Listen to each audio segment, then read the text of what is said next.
Every morning we wake up thinking that this is the morning when the Nifty is going to hit all-time highs, but our patience is definitely being tested. Muted is what the SGX Nifty is suggesting, but not too far away from all-time highs in any case. Our team is here to help us prep for the day. There are plenty of stocks to talk about. So let's go straight to that. Nigel, you're watching Hindustan, Zinc and Vedanta today. You know, those shareholders, they wake up every day thinking, what's the dividend? Because that's really the big play for Hindustan, Zinc as well as Vedanta. Now, to run you through the news, the board meeting is scheduled for later today, and they'll be considering the second interim dividend. We already know that Hindustan Zinc has already paid out one dividend. That's to around 21 rupees odd. That was earlier this year in July 2022. In terms of their net balance, the cash balance, well, they're sitting on a hefty one, close to around 16,000 crores. Also, it'll be interesting to see what is the quantum that you pay out. And we'll also be looking more at Vedanta because Hindustan Zinc, the float in the market is effectively only 2.5% or thereabouts. But Vedanta will be the one you'll focus on because it receives the dividend from Hindustan Zinc, and then the street will be waiting by for the Vedanta group to pass that further on to its shareholders. So both these two stocks will be in focus today. But Sonia, Apollo Tyres, good set of numbers. What did they say in the con-call? So the conference call was at 4 p.m. yesterday, and the takeaways are quite positive. So I'm going with green once again for Apollo. They've guided for 20% growth for the standalone entity, which is focused on the Indian market. And they're saying that this is driven by a very strong pickup in commercial vehicle replacement demand. Not just that, the OEM replacement demand is also sustaining, and that's something that will drive growth for them. They've already taken a 5% price hike in the replacement segment in India, and overseas they've taken a 5 to 12% price hike in both the passenger radial tires as well as the truck and bus radial tires in Europe, and that's important. That's the reason why Europe has done well for them despite all the challenges there.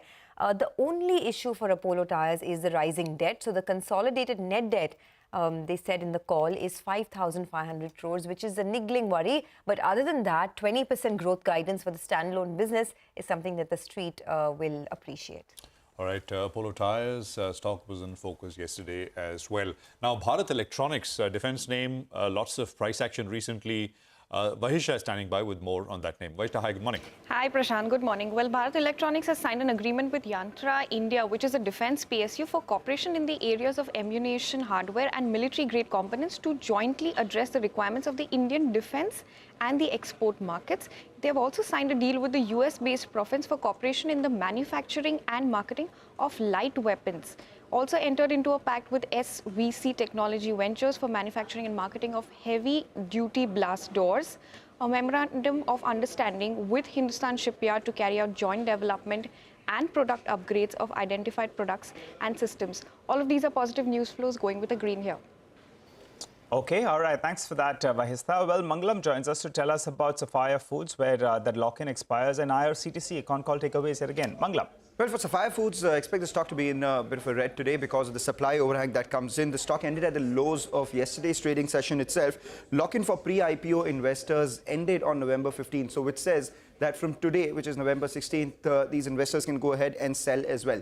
Yesterday as well, the volumes were almost 2 times the 10-day average. So let's see what happens today. The stock already has corrected 15% from its 52-week high. As far as IRCTC is concerned, the stock was lower yesterday, but post-conference call, the management did say that they had plans to get additional revenue by procuring the tenders of retiring room upgradations in the railway stations. They expect traction in the internet ticketing business to continue. At the same time, for catering business, they've given a guidance 1,500 crore in terms of revenues. However, will be interesting to see how margins pan out in the catering business. They will operationalize 2 rail near plants as well, which did about 75% growth in revenues, and the management would focus to achieve more revenue coming in from tourism business. So all around positive comments coming in. Let's see if there would be buyers for this one. Okay, positive commentary over there. Let's go to Vivek now. He's tracking some block deals that took place. Vivek, over to you. Well, 2 stocks in focus on the back of fund action or block deals, as you put it. First on the list is Nykaa. Now, Nykaa actually saw some significant fund action yesterday. Hermes Investment Fund bought almost 25.8 lakh shares in the company, and Siganti India Mauritius was the seller. They sold close to 33.7 lakh shares. Remember, yesterday Nykaa closed down quite sharply. And also now, what's important to note in Nykaa is the bonus shares have actually been credited, so that too is available for trading as far as investors are concerned. On the other hand, Fusion Microfinance, that was one particular stock yesterday that saw a weak debut. Some funds did buy in, Massachusetts Institute of Technology being the notable name amongst them. They did buy 5.5 lakh shares at 339 rupees a share. However, these shares were bought and the other funds too actually bought shares at a price lower than the actual IPO price. Okay, all right. Thanks for that, Vivek. Well, let's hop across back to Manglam. Manglam, some reports indicate that TCNS is on the block. Nisha alerted us earlier as well. Go ahead. That's correct. So TCNS Clothing is what the news reports indicate that is on the block, and there are a bunch of buyers for that. There is Reliance Retail, Nykaa, Aditya Birla Fashion, and Trent, all of them showing interest in buying TA Associates 29.24% stake in the company. TA Associates, of course, is a private equity which is also the promoter of TCNS Clothing. Reports also suggest that there are a couple of private equity players in the fray. We have TPG Capital and Advent International interested. This obviously is the company that owns women's wear brands like W and Aurelia.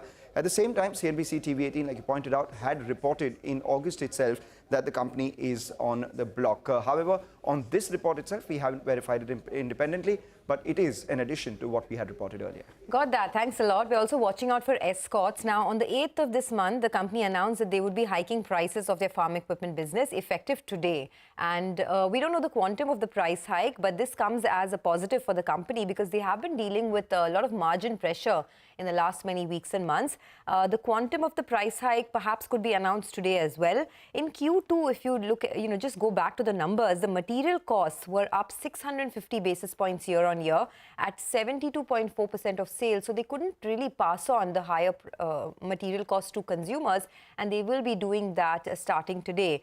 The margins were under pressure as well. So the price hikes are imperative to help the company get back to double-digit margins. Just a quick look at the margin picture. About 5-6 quarters ago, the margins of the company used to be at around 14-odd%. And now it's not negative margins, but the margins have fallen to about 8.1%. So just keep that on your radar. But let's do a quick recap then of our top stocks. Stocks with positive news flow. There's Hindustan, Zinc, Vedanta, Apollo Tyres, BEL, TCNS Clothing,